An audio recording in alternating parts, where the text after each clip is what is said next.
त्यांची वाढ केली पाहिजे, मुलींना शिक्षण दिलं पाहिजे, त्यांना वाढवलं पाहिजे, त्यांच्या आवडीनिवडीप्रमाणे त्यांची लग्न केली पाहिजेत, त्यातल्या त्यात त्यांची सहयोगांचीच लग्न केलं पाहिजे. म्हणजे मुलंसुद्धा सहयोगी होती.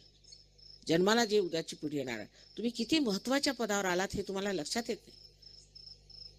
तुम्ही ते नाही. शिवाजी महाराजांनी मावळे घेतले ते त्याच्यापेक्षा अत्यंत महत्त्वाच्या जबाबदारीच्या कामावर तुम्ही आलेला आहात आणि सहयोगात आले आहात. जरी माझ्याजवळ 2 सहयोग असली तर चालतील, पण त्यांनी पूर्णपणे सहयोगी असलं पाहिजे, नाहीतर सहयोगात आलं नाही पाहिजे. पहिली गोष्ट. दुसरं म्हणजे मी जे म्हणते ते मानलं पाहिजे, कारण मला सगळं दिसतंय.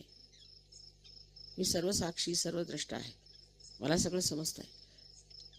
तिसरी गोष्ट म्हणजे माताजींनी असं म्हटलं असं म्हणून का मला वापरायचं नाही. माताजी असं म्हणणार नाहीत, आम्हाला माहिती.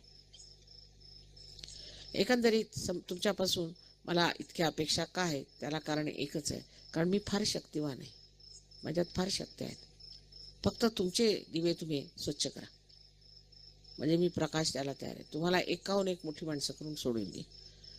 काय गांधी आणि काय टिळक आणि काय त्याच्या पुढे तुम्ही म्हणजे कितीतरी दैदिप्यमान होऊ शकता. एवढे मोठे सुधारक आणि एवढे मोठे महत्त्वाचे लोक तुम्ही होऊ शकता, पण आधी तुमचे दिवे तुम्ही स्वच्छ करा. जर ते दिवे स्वच्छ झाले नाही तर तुम्ही जिथल्या तिथे कुजून मारणार आणि सहयोगाची बदनामी आहे. तेव्हा प्रत्येकाने लक्षात घेतलं पाहिजे की माताजीमध्ये अत्यंत शक्ती आहे. त्या जर वापरायच्या आहेत तर त्याचं जे साधन त्याचे जे आम्ही प्रकाश आहोत, ते प्रकाश आमच्यातून वाहण्यासाठी म्हणून आमचे दिवे स्वच्छ पाहिजे आणि त्याची पूर्ण तयारी असायला पाहिजे. ध्यानधारणा करायलाच पाहिजे. जे आमच्या ह्याच्यात निषिद्ध आहे ते करायचं नाही. सहयोगात पुष्कळशा गोष्टी निषिद्ध आहेत आणि त्या निषिद्ध गोष्टी सोडायच्याच. पण आता पुष्कळांची व्यसनं सुटून गेलेली आहेत. पुष्कळशे लोक दारू बिरू सोडून अगदी व्यवस्थित झालेले आहेत, कबूल आहे. पण पैशाच्या बाबतीत, व्यवहाराच्या बाबतीत सुद्धा अत्यंत चोख झालं पाहिजे आणि सडेतोड झालं पाहिजे. 4 लोकांमध्ये गेलं म्हणजे सहयोगाच्या गोष्टी अगदी तोंड उघडून बोलायचं. काहीतरी तिथे संभावितपणा आणून आणि चुपचाप बसून चालत नाही. सहयोगाबद्दल अगदी सडेतोड बोललं पाहिजे.